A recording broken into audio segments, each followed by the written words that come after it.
गिबियावनो बयखौबो दिनैनि गोदान मोनसे भिडिअआव बरायग्रोबाय।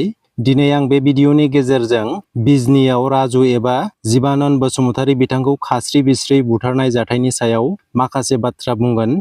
मा जाहोननि थाखाय राजु बसुमतारी बिथाङा खास्रि बिस्रियै बुथारजाखो, बेनि उनाव दायो मा फिनजाथाय सोमजिखो आरो जोंनि साफ्रोमबो बर' हारिया माबायदि एक्शन लानांगोन आरो माबायदियै सांग्रां जानांगोन। दा नोंथांमोना राजु एबा जिबानन बसुमतारी बिथाङा खास्रि बिस्रि बुथारजानाय जाथायखौ बयबो मिथिखाबाय जानांगौ। थेवब्लाबो आं दिनै माखासे बाथ्राफोरखौ बुंगोन। बेनिखायनो भिडिअखौ स्किप खालामाजासे जोबजासिम नायलां। भिडिअखौ जागायजेननायनि सिगां बयनिसिमबो गुरै खावलायनाय, आंनि चेनेलाव गोदानब्ला साबस्क्राइब खालामनानै लाग्रोदो, जाहाथे गोदान आपडेटफोरखौ मोननो हायो। थौदो बिदिब्ला दिनैनि भिडिअखौ जागायदिनि। नोंथांमोना आंनि प्रिभियास भिडिअखौ नायोब्ला नुगोन, जेराव आं रायमना नेशनेल पार्कआव फुंखा बसुमतारी मुंनि सासे लाइमोना फरेस्ट बिफानजों इनायै खर'आव गावनानै जिउ फोजोबनायनि सायाव गुवारै सावरायदोंमोन। थिग बे जाथायनि उनावनो बिजनीआव राजु बसुमतारी बिथांखौ खास्रि बिस्रि बुथारनाय जाथाया सोमजिदों। जोंनि बर' हारिया सानफा एफा साफा साफायै बुथारजाबाय थानायखौ नुनो मोनगासिनो दं। बेनि आन्दोआव सोरबा उदखारिफोरनि आखाइ थानो हागौ नामा?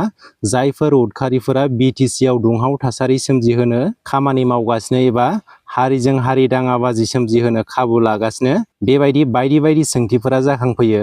बावैसो दान सिगाङाव जालांनाय क'क्राझारनि कारिगावआव सासे बर' लाइमोनखौ सानथालि हारिनि सुबुंफोरा इनायै बुथारनाय जाथायखौ नोंथांमोना थारैनो गोसोआव दङ।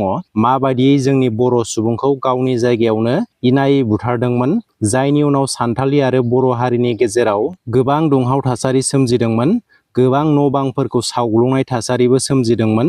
फिन आरोबाव साननैसो सिगाङावसो रायमना नेशनेल पार्कआव फुंखा बसुमतारीखौ गावथारनाय आरो बेनि उनावनो बिजनीआव राजु बसुमतारीखौ दुथांफोरा इनायै बुथारनाय जाथाया थारैनो जों साफ्रोमबो बर' हारिनि थाखाय साननो गोनां आरो सांग्रां जानो गोनां। जोंनि बर' हारिनि गेजेराव खौसेथि गैलायैनि थाखायनो गुबुन हारिया जोंनि बर' हारिखौ गादबनानै दोननो नाजागासिनो। बेखौ मिथिखासेयावबो जोंनि बर'फोरा पलिटिकेलखौ लानानै गावजों गावनि गेजेरावनो एना एनि गावजों गावनो अरलायबाय थायो। गुबुन हारिजोंबा जेबो फिननाय होफिननो हाया। दा बिजनीआव राजु एबा जिबानन बसुमतारी बिथाङा मा जाहोननि थाखाय आरो सोरजों बुथारजाखो? गुबै सोंथिया बे।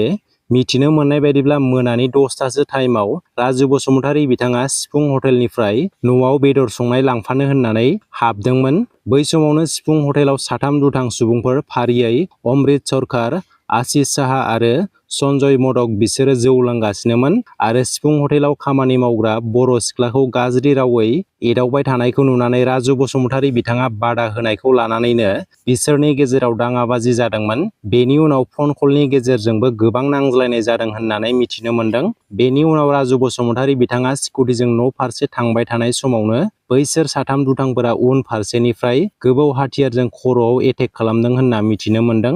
एटेक खालामखांनायनि उनाव दुथांफोरा राजु बसुमतारीखौ एक्सिडेन्ट जानाय बायदि प्लानिं खालामदोंमोन। नाथाय राजु बसुमतारी बिथाङा एक्सिडेन्टआव जिउ गोमायाखै, बैसोर साथाम दुथांफोरासो बुथारदों होननानै पुलिस बिफाना फोरमायनानै होयो।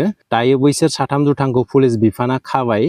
दा बे जाथायखौ लानानै दुथांफोरखौ गोख्रों साजा एबा फासिनि साजा होनांगौनि थाखाय बर' हारिनि आफादफोरजों लोगोसे गुबुन हारिनि आफादफोरखौबो दाबि खालामनायखौ नुनो मोनदों।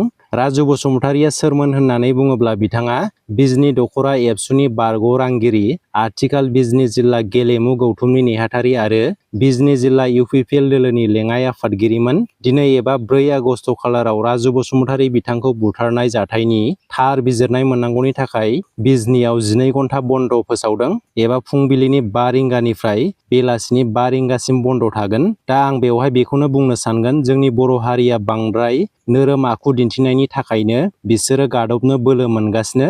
बेनिखायनो बयबो खौसेयै बिसोरनि न'खरनि सायाव एक्शन लानांगौ।